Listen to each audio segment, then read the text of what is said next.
くないですか？この街すごいですね。決めてよかったな。かわいい。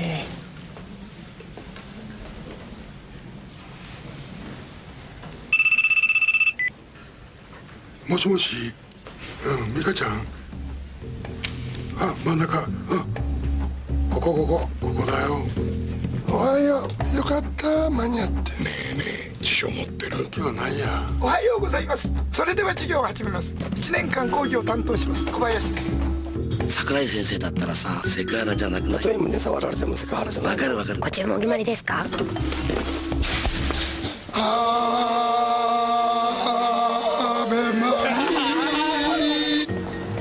可愛い子が多くてびっくりしてるんでしょ。どの子がタイプ？あら、何が気に入らないの？痛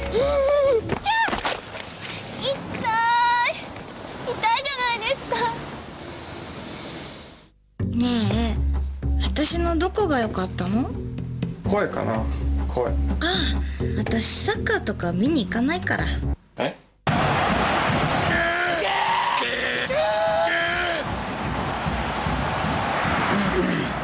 また声枯れちゃうよ。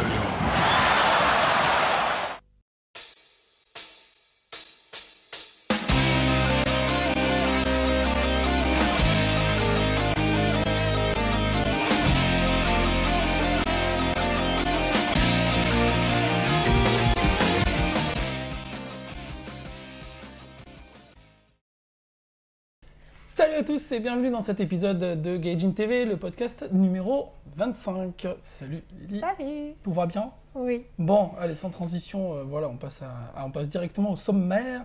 Alors dans l'actu, on va parler d'un d'un manga qui s'appelle Emma. Voilà, je le montre.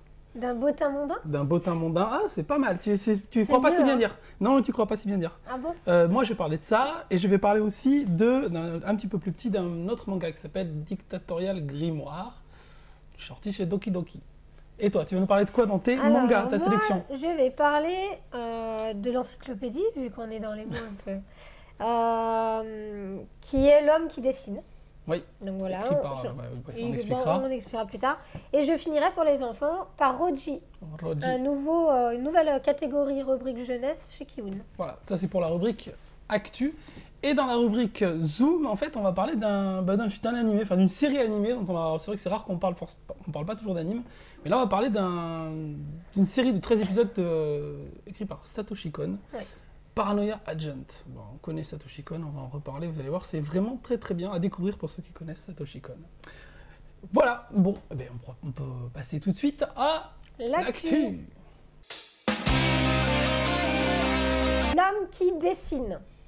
C'est une encyclopédie pour moi, parce qu'en fait ça a été écrit par Benoît Peters, et qui a rencontré Taniguchi pendant une semaine et qui a fait une énorme interview. Et en fait, c'est le fruit de cette rencontre, de la rencontre de Taniguchi et de Peters. Et en fait, donc ça parle aussi bien de sa vie privée, c'est ça qui est génial, parce qu'on découvre le personnage en dehors de son métier du dessin. Et ça parle également de sa vie professionnelle, et puis de ses ambitions, de ce qu'il aime aussi en tant que BD. Et on peut découvrir également des photos quand il était jeune, alors c'est marrant. Voilà, on voit qu'il a grandi aussi avec la génération 68. On voit de sa naissance en fait jusqu'à maintenant. Donc on connaît vraiment toute sa vie. Donc c'est génial. Moi j'ai beaucoup aimé. On apprend beaucoup de choses sur sa façon de dessiner, sur ce qui l'a inspiré, sur également ce qu'il pense des écoles de dessin qu'il y a au Japon. Ça c'est super intéressant pour ceux qui adorent. Et bien évidemment, on parle de comment il a vécu son enfance avec ses frères, comment ça s'est passé avec ses parents. Ça n'a pas toujours été de rose, donc voilà. Donc on connaît vraiment toute sa vie dans sa globalité. Et ce qui est bien, c'est que voilà, c'est qu'en gros, Taniguchi n'a plus de secret pour nous. Ouais. Voilà. Moi j'ai adoré en fait l'entretien, bon c'est hyper intéressant, mais on apprend plein de choses sur Taniguchi. Moi je suis un grand fan de Taniguchi, j'adore. Et en fait ce qui est intéressant, c'est qu'il parle beaucoup aussi de la bande dessinée européenne, de ses rencontres avec la BD européenne. Il faut savoir que Taniguchi, ça fait partie de ces auteurs qui sont pas du tout fermés aux autres BD, qui ont plutôt le concept, voilà, ils vont chercher à droite à gauche les influences. C'est un grand fan de Moebius, il a travaillé avec Morvan, il a travaillé avec Peters, il a travaillé avec énormément d'auteurs et j'aime bien voir ce mangaka, il est assez atypique, il a vraiment un trait particulier. Il n'est pas dans le shonen basique ou il n'est pas dans le seinen aussi très classique comme Ikigami ou des choses comme ça. Et il raconte souvent des histoires personnelles. C'est des histoires vraiment bien racontées. Il dessine aussi beaucoup les animaux. On apprend qu'il est vraiment passionné par les chiens puisqu'il a dessiné plusieurs mangas. Dans tous ses mangas. Ouais, il adore les chiens. Donc, dans tous ses mangas, il s'inspire d'ailleurs, il raconte comment il s'inspire de ses chiens. Pour le chien Blanco, il a pris des photos de son chien dans 15 positions pour essayer de voir comment le dessiner quand il dort, quand il fait ci, quand il fait là. C'est vraiment passionnant. Et donc pour découvrir Taniguchi, c'est vraiment bien. C'est Casterman qui ouais, c'est Casterman, c'est 20 €, donc bon, c'est pas donné, mais franchement, c'est un bel objet de collection aussi. C'est un bon livre en plus. C'est un bon livre, voilà. Alors, là où j'ai vraiment été surprise, je me suis dit, bon, allez, Peters, il va parler vraiment des classiques Taniguchi, c'est-à-dire les 10 livres qui ont vraiment marqué sa carrière, et en fait, pas du tout. Je me suis aperçue à la fin du livre qui lui a posé la question sur Mon année, le manga qu'on a présenté sur la petite fille qui était atteinte de trisomie, et c'était d'ailleurs une BD qui était en collaboration avec Jean-David Morvan, dont on avait bien aimé. Ouais, on l'avait rencontré. Et en fait, voilà, il nous parle de cette BD, comment la rencontre a été faite avec Jean-David Morvan, qu'est-ce qui l'a inspiré dans le dessin, comment il s'est mis dans la peau du personnage et de la famille pour bien représenter la maladie, et voilà, et montrer aux yeux des gens vraiment comment pouvait vivre une famille avec une maladie et avec un sujet assez dramatique. Et on sait pourquoi également, ça n'a pas très bien marché, voilà, donc il admet sa part de responsabilité. Enfin, moi je trouve que ce livre est vraiment bien parce qu'il parle de là où il a réussi et il parle là où il a échoué, donc c'est bien parce qu'il a un recul sur sa carrière qui est vraiment intéressant, et justement à travers ce livre on voit bien tout ça, quoi. Et aussi, il ne se contente pas de dire tout ce qui... Ce que j'ai trouvé aussi très surprenant aussi, pour ajouter, pour terminer en fait, c'est qu'il dit qu'il tient énormément compte des conseils qu'il reçoit, ce qui est très surprenant parce qu'il y a beaucoup d'auteurs qui sont très carrés, qui disent en gros, bah, moi je fais c'est ma ligne directrice. Lui il tient compte vraiment de conseils qu'il reçoit. Non mais il le dit parce que chez les mangakas, c'est très souvent les gens, c'est leur ligne point, ils font ce qu'ils ont envie. Lui vraiment il tient en compte, il tient des conseils. S'il y a des choses qui vont pas, il n'hésite pas, il dit oui c'est vrai, je vais peut-être refaire ça, voilà. Et puis ce qui est bien, c'est que tu vois, son atelier est vachement bien détaillé, donc en réalité, tu t'imagines bien dans quelle atmosphère il travaille, c'est vraiment génial. Donc pour tous les fans, c'est vraiment un livre que je conseillerais. Ouais, parfait, très bien. Voilà. Dit. Ok, bah alors donc maintenant ça va être à moi de parler de mon premier... Ton bottin mondain. Mon bottin mondain. Alors, voici donc Emma, le tome 1. Alors Emma en fait, vous remarquez déjà le format est un petit peu particulier. C'est aux éditions Kiun qui a sorti depuis très peu de temps, c'est une sortie récente, c'est le format Latitude. Donc ils ont sorti plusieurs mangas à ce format-là. Ils ont réédité par exemple, vous connaissez, puisqu'on en a parlé, vous connaissez Bright Stories par exemple. Donc là une édition grand format. C'est donc un petit peu plus cher. Le but c'est, je pense, pas du tout d'avoir un manga qu'on lirait rapidement dans un tramway ou un métro. Je pense que c'est vraiment dédié aux collectionneurs et aux fans. Donc la collection est intéressante pour les fans. Alors Emma, ça raconte quoi? C'est donc l'histoire, c'est écrit par Kaoru Mori. Kaoru Mori qui est l'auteur de Bright Stories, qui a connu un grand succès avec Bright Stories. Emma est antérieure, donc c'est une édition, c'est grâce au succès de Bright Stories qu'on a pu découvrir ce manga. Donc je vous montre quelques images. C'est pas tout à fait le même trait, hein. C'est pas aussi détaillé, aussi soigné que dans Bright Stories, mais c'est quand même déjà bien travaillé. Alors l'histoire se passe pas du tout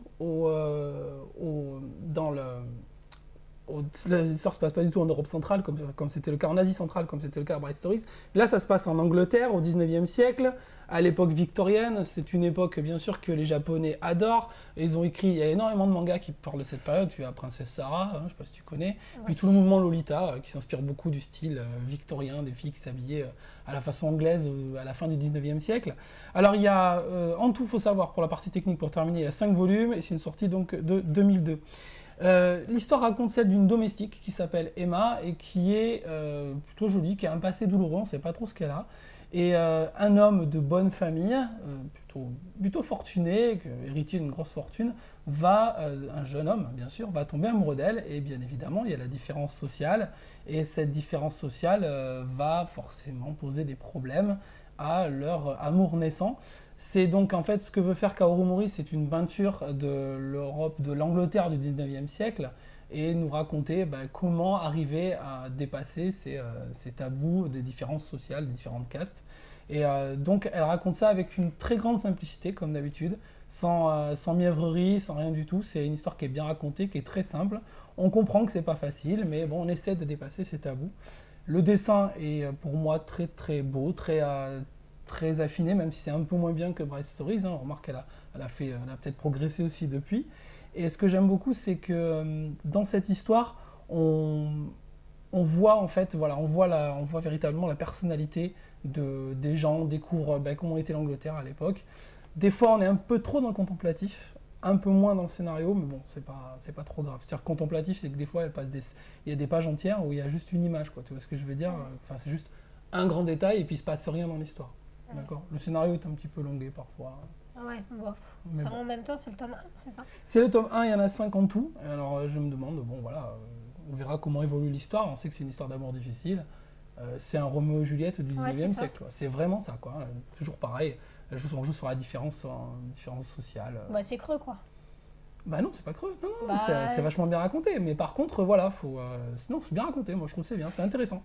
D'accord. C'est pas un énorme coup de cœur, mais je trouve que c'est bien parce que j'adore Kaoru Mori aussi. Donc voilà, je peux que le conseiller à ceux qui aiment bien cet auteur, quoi. En même temps, Bright Stories, ça n'a quand bah, même rien à voir. Hein. Tu peux quand même bien aimer Bright Stories et Oui, ça n'a rien à voir, c'est sûr. C'est une autre il y a histoire. quand même de l'action, quoi, dans Bright Stories. Là, ça m'a l'air d'être super. C'est romantique uniquement, il y a moins d'accent. C'est un peu chamallow, quoi. Un peu. Chamallow, oui, j'aurais pas trouvé ce terme, mais pourquoi pas. C'est un peu, voilà. Non, c'est pas mièvre, c'est pas gnangnan, quoi. C'est pas une histoire cucul la praline, quoi. C'est quand même un peu raconté.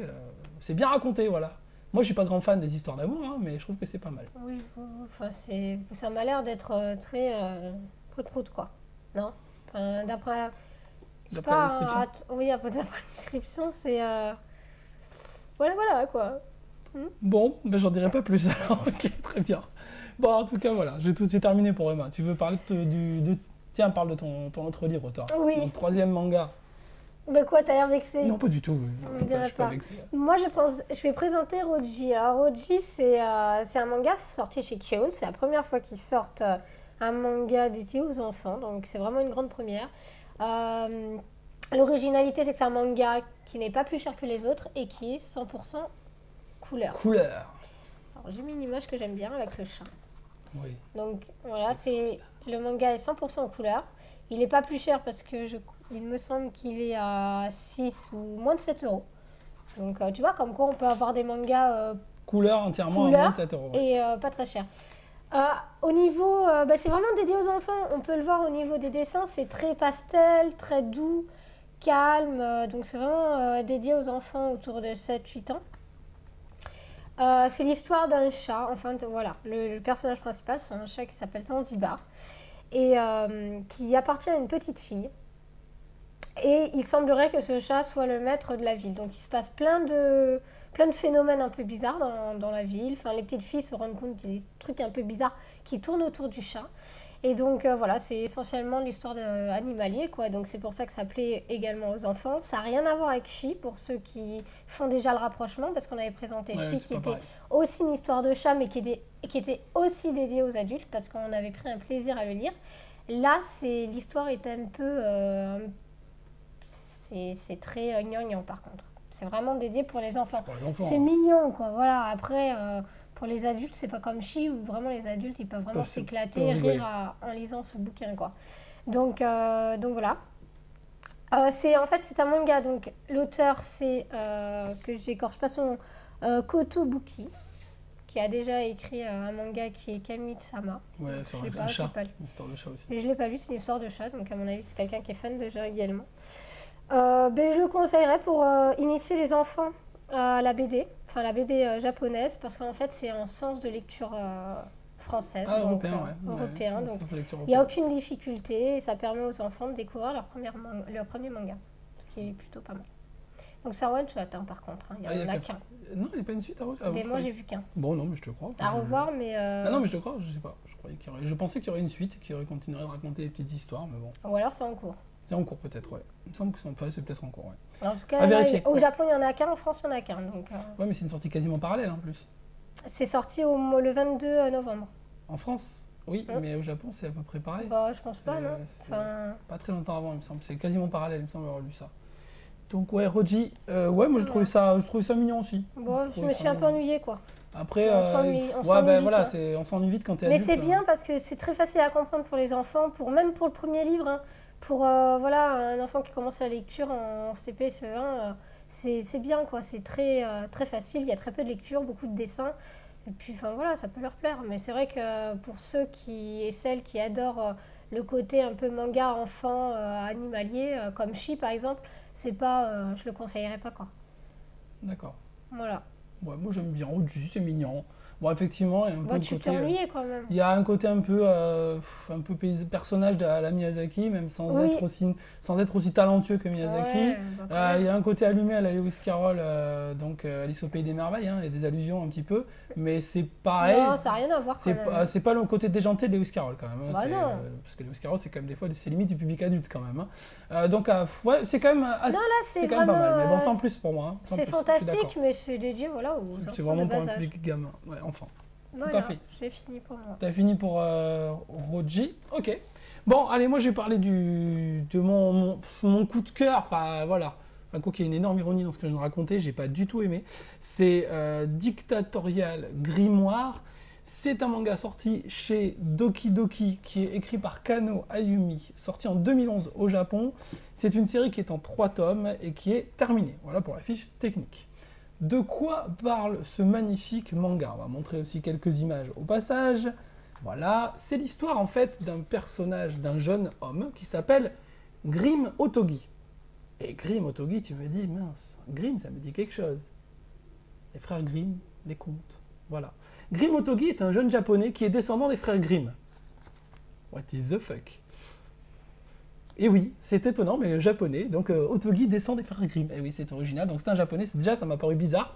Mais bon, pourquoi pas, des métissages, tout ça, bon, pourquoi pas, il est arrivé jusque-là. Et il va hériter du célèbre grimoire de ses ancêtres, dans lequel en fait sont cachés tous les personnages des frères Grimm. Et en fait, il va comprendre que ce grimoire magique recèle en fait bien des secrets, et qu'un des secrets principaux, c'est que tous les personnages des frères Grimm ont réellement existé, sauf qu'ils ont raconté des histoires, bien sûr, aux frères Grimm qui ont réalisé des contes, mais les contes sont modifiés par rapport à la réalité. Et donc on apprend avec grande surprise et stupéfaction qu'en fait, Blanche-Neige, Cendrillon sont en fait des hommes. Et oui, ce sont des hommes. Cendrillon est un homme. Oui, si. Oh là, ça fait Avec, presque... avec enfin, Cendrillon, d'ailleurs c'est lui qui est sur l'image en fait. Voilà, on reconnaît bien Cendrillon, hein, pour ceux qui connaissent Cendrillon, hein, avec le balai, tout ça. D'ailleurs sa passion à lui, c'est de faire du ménage. Et le prince, c'est une fille? Et pour l'instant, peut-être, qui sait. En Parce tout cas, que ça il me est fait peur, présent. c'est un garçon, c'est un peu... Alors, c'est... Tu vois, oui, c'est un tu peu- crois pas si bien dire. Donc, Cendrillon est un garçon et... Ça va me plaire, ça. Et ils sont en train de... Oui, tu vas voir, j'en viens en fait. Ils sont en train de... Comment dire, ils vont se battre contre d'autres esprits, d'autres personnages des frères Grimm. Il va y avoir de l'action en fait. Hein. Le but, c'est d'essayer de retenir les personnages qui vont s'en prendre aux héros. Parce que les personnages, en fait, il y a une sorte de pacte qui a été passé avec les frères Grimm. C'est un peu compliqué, je vais pas tout raconter. Mais en gros, certains personnages des frères Grimm veulent tuer le descendant des frères Grimm. Voilà. Et Attends, donc, sauf que certains Cendrillon, personnages, certains d'accord. personnages, sauf que Cendrillon, lui, c'est un gentil, et il va défendre notre héros. C'est un côté yaoi, mais alors je te raconte même pas. Il y a des fois, il y a des allusions un peu louches avec des beaux garçons qui se... Il se tripote, hein. C'est limite, c'est limite. Alors je me suis dit, mais c'est un manga... Mais c'est classé quoi, ça? C'était Tu classé connais les shonen. adultes. C'est classé shonen, c'est pour les jeunes garçons. C'est un peu louche quand même. Des fois, c'est un petit peu dur. Alors, pour moi, le scénario est bon, moyen. Ça fait partie, je trouve, c'est dommage, ça fait encore partie de ces mangaka qui s'appliquent énormément sur le dessin, qui est plutôt joli, plutôt soigné, mais qui en fait raconte que dalle. Enfin, on raconte vraiment des choses inintéressantes. Les seules scènes d'action qu'il y a sont pas bien rendues. Donc je suis pas vraiment fan, j'ai pas craqué. C'est la Cendrillon, ça? Non, ça par contre c'est une fille, une vraie quand même. Bah, c'est une Il va y fille, avoir une vraie, fille. hein. Il va y avoir une fille dans l'histoire. Ah oui, donc bon, il y a des filles quand même. On il y a est pas sauvés, que- on est sauvés. Il y a un côté un peu, voilà. Non, parce que j'ai appris qu'hier, en réalité, la fin du monde là qui nous attend, c'est qu'en fait, c'est pas une fin du monde. Ah oui, c'est un changement de monde. Ah oui, mais attends. Ben si. Oui. Apparemment, ce serait que, en fait, il y aurait une sorte d'explosion et qu'il y aurait plus de couples hétérosexuels et que tout le monde deviendrait homosexuel. Donc peut-être qu'en réalité, il voit juste l'auteur avec ça, avec son histoire. Ça se trouve, voilà, tout le monde sera homo. Tu crois qu'au 21 décembre, tout le monde sera homo? D'accord, ok. Je pense pas. Attends, c'est une théorie qu'on m'a sortie, alors... Oui, c'est on une dit théorie. qu'après tout... Mais faut expliquer que c'est une théorie qui a été sortie par une Et personne... que c'est pour ça qu'on va autoriser le mariage homosexuel. D'accord. Faut dire aussi que la personne qui a sorti cette théorie, c'était très tard et qu'en plus, on avait beaucoup arrosé. Voilà, on avait beaucoup arrosé. Et là, je pense qu'on est en train de perdre Cédric à la caméra. Voilà. Écoute, je t'en veux pas si tu me quittes pour un homme. Non, mais... Sache-le. Non, je peux pas. Mais Je suis désolé. j'adore, il faut que je le lise en fait. Non, mais dis-le. Ouais. Donc voilà, série en 3 tomes terminée, heureusement. Non, Heureusement qu'il n'y en a pas plus que 3. Je sais pas si... Enfin, voilà. Ça m'a pas plu. Ça se trouve qu'il va... Ah bah non, les frères Grimm, c'est quoi? C'est Cendrillon? C'est quoi les... Alors, tous les personnages, le chat beauté, Cendrillon, je sais plus. Le chat qui se tape Cendrillon. Oh, putain. Surtout que le chat beauté... serait Le petit chaperon rouge, qui a en fait une sorte de pirate avec un truc sur la tête, enfin avec un bandeau sur la tête. Enfin, c'est vraiment bizarre. Je suis le petit chaperon rouge. Quand tu le vois arriver, tu fais... Ah ouais, ok. Wouhou. Avec une belle paire de... Ah non, il a rien du tout, c'est un mec. C'est un mec, le petit chaperon rouge. Oui. Ah ouais, une belle paire de... Ah d'accord, je pensais à autre chose, moi. Vu que tu as montré là, je pensais pas à plus bas, ok. Très bien, donc Dictatorial Grimoire...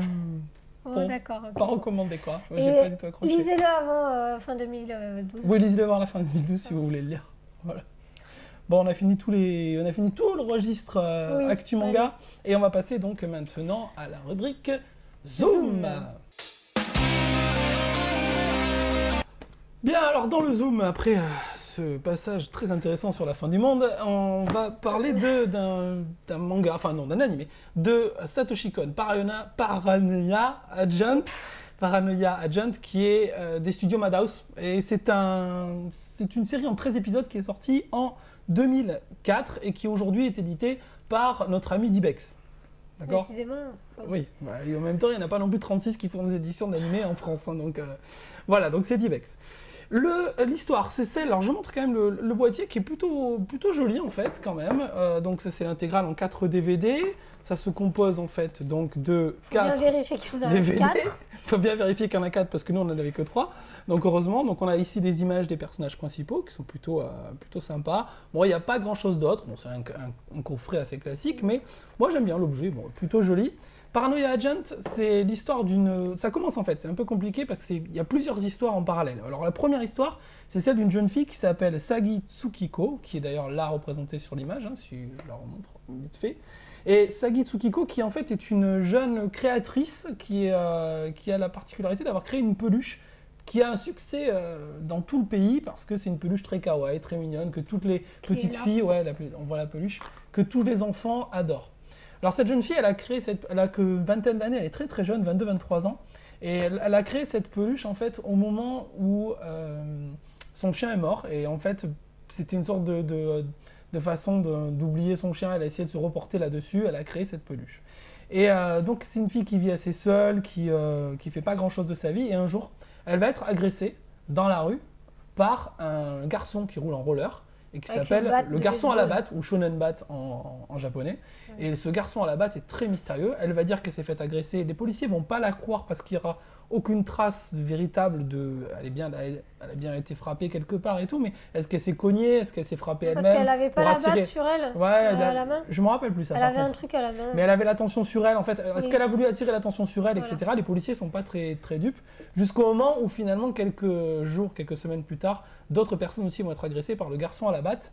Et on va suivre en fait l'histoire de toutes les personnes qui sont agressées par le garçon à la batte, qui sont toutes des personnes qui ont des gros problèmes personnels.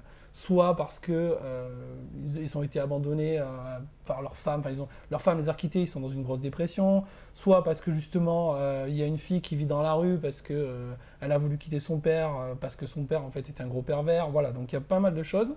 Et comme d'habitude chez Satoshi Kon, c'est encore un scénario qui est très puzzle, il est toujours très difficile d'arriver à faire une histoire vous résumer en fait une histoire linéaire. On a plein d'histoires parallèles et en même temps comme d'habitude aussi, voilà, il joue sur le réel et l'imaginaire. Il y a des scènes qui sont vraies, des scènes qui sont imaginées par les personnages. C'est toujours sa volonté de rendre le côté paranoïa, schizophrénie en images. C'est ça qui est génial avec cet auteur, c'est qu'en fait, à chaque fois, il est passionné par la paranoïa, la schizophrénie, la folie, la perversité, tous les travers de l'être humain ou toutes les difficultés de l'être humain, il est passionné par ça. Et à chaque fois, il essaye dans un animé de rendre le côté, voilà, la folie de l'homme, il essaie de la rendre visuelle. Et on imagine, en fait, quand on voit un manga ou enfin un animé de Satoshi Kon, on imagine ce qu'un paranoïaque ou un schizophrène peut voir dans sa tête, quoi. Donc moi, j'ai adoré ce côté-là. Après, c'est vrai que c'est un peu moins bien, par exemple, pour moi que Perfect Blue. Perfect Blue, par exemple, qui est un très bon animé, c'est court, c'est 1h20, il y a une seule histoire, bon voilà, on arrive à suivre. Là, c'est un petit peu long, il y a quelques longueurs. Bon, c'est 13 épisodes, vous allez me dire, c'est pas énorme, mais il y a quand même 13 épisodes, c'est assez long. Il y a quelques passages qui sont vraiment intéressants, d'autres qui sont un peu moins bien.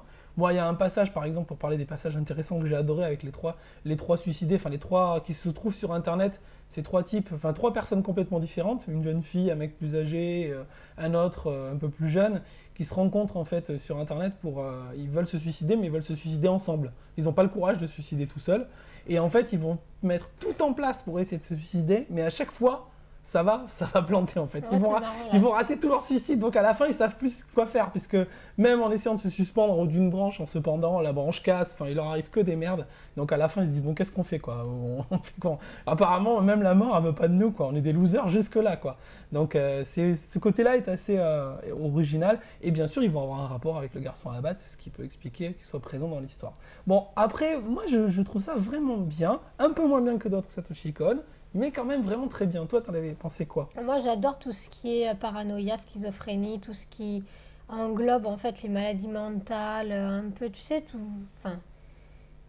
les problèmes psychologiques, mentaux qu'on peut rencontrer. C'est assez mystérieux, hein, les maladies psychiques. Se faire arriver dans un psychiques. hôpital psychiatrique, c'est ton Non, rêve. non, mais c'est bon. Tu vas me faire passer par pourquoi là? Non, mais voilà, j'aime beaucoup ces scénarios un peu avec maladies psychiques, tout ça. Pour voir vraiment qu'est-ce qu'ils ont dans la tête, comment ils fonctionnent, machin de truc. Mais alors là, jusqu'au milieu des DVD, ça allait, parce que justement, on voyait une logique à l'histoire. Il y a une certaine linéarité. Mais il y a un moment donné, c'est parti en queue de poisson, quoi. Ouais. C'est parti, mais dans des délires, mais à être décevant, à être vraiment horrible. Non, c'est vrai, hein. Il y a un moment donné, c'est même plus cohérent avec le début. Oui, il y a plusieurs pistes, mais ouais, c'est un puzzle, donc il faut reconstituer. Non, mais là, non. Perfect Blue, il y avait des moments donnés, oui, tu te dis, mais tu peux pas comparer. Non, mais dans ce cas, tu fais une série courte. 13 tu épisodes, fais pas 13 épisodes, c'est une série courte. Au Japon, non, c'est une court. série courte, pour moi, c'est entre 1 et pas plus de 10, mais voilà, entre 1 et 5, 6. À la limite, tu aurais pu en tirer quelque chose, parce que pour moi, voilà, les 6 épisodes sont intéressants. Après, ça devient du n'importe quoi, psychédélique. Ça part dans tous les sens. On sait même pas qu'est-ce qu'il fout là, le garçon à la batte, parce qu'il n'a plus aucun rôle vraiment logique dans l'histoire. Ça, voilà. Moi, j'attendais à avoir une réponse aux questions des épisodes du début. Pourquoi la fille? Est-ce que la fille, elle est parano? Est-ce qu'elle l'est pas? Les suicidaires, quel point commun ont toutes ces victimes aussi? Parce qu'il y a un moment donné, tu te dis, c'est pas possible, il y a forcément un point commun. Jamais on répond à cette question. Jamais on répond à la question, l'agresseur à la batte, vraiment qui il est, pourquoi il fait ça, machin truc. Jamais on a réponse aux questions qu'on a et qu'on attend, quoi.